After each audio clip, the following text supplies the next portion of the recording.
One afternoon, while their moms were out shopping, Peter and Mary decided to act out a scene from one of the videos. They went to the bathroom, thinking no one would catch them.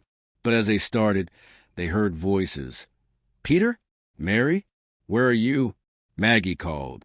Scared, they tried to hide the phone, but Aunt Rose entered the bathroom and froze when she saw the children there. In a small, lively town, two families lived next to each other. The families of Peter and Mary were very close, like one big family. Peter's mom, Aunt Maggie, and Mary's mom, Aunt Rose, were best friends. They cooked together, chatted for hours, and helped each other with chores. Peter and Mary, both 9 years old, were also best friends. They played games, ran around the yard, and did everything together like siblings. One afternoon, Peter asked his mom for a phone. "Mom, I need a phone to help with my homework," he said with hopeful eyes. At first, Aunt Maggie said no because Peter was still a kid, but since he was her only child, she decided to make him happy. The next weekend, she bought a simple kid-friendly phone and gave it to Peter.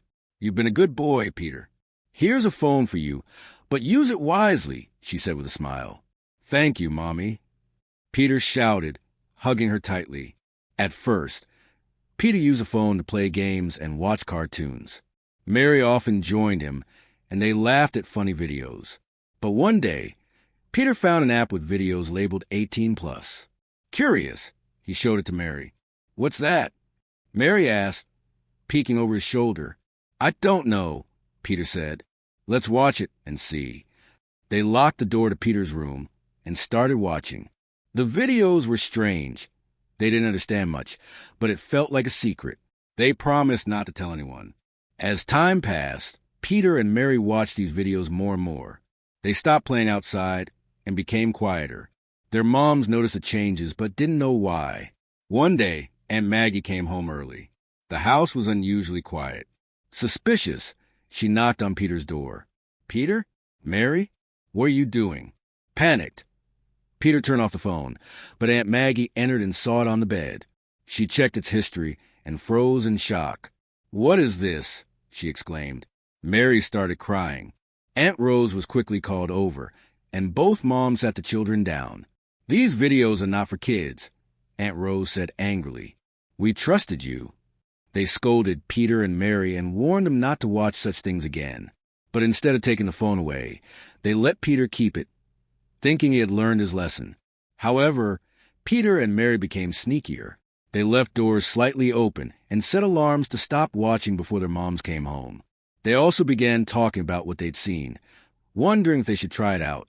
One afternoon, while their moms were out shopping, Peter and Mary decided to act out a scene from one of the videos. They went to the bathroom, thinking no one would catch them. But as they started, they heard voices. "Peter? Mary? Where are you?" Maggie called. Scared, they tried to hide the phone, but Aunt Rose entered the bathroom and froze when she saw the children there. "What are you doing?" she shouted. She picked up the phone and checked the videos. Her face turned pale as she realized what had been happening. Overwhelmed, Aunt Rose collapsed. She was rushed to the hospital, but sadly didn't survive. Aunt Maggie was heartbroken and decided things had to change. Peter's phone was taken away for good, and the children were no longer allowed to be alone together. The families sought help from their church and a counselor. Peter and Mary started attending after-school activities and moral lessons, where they learned about making good choices. Over time, they understood how dangerous their actions had been. Their families became more involved in their lives, ensuring their curiosity was guided in the right way.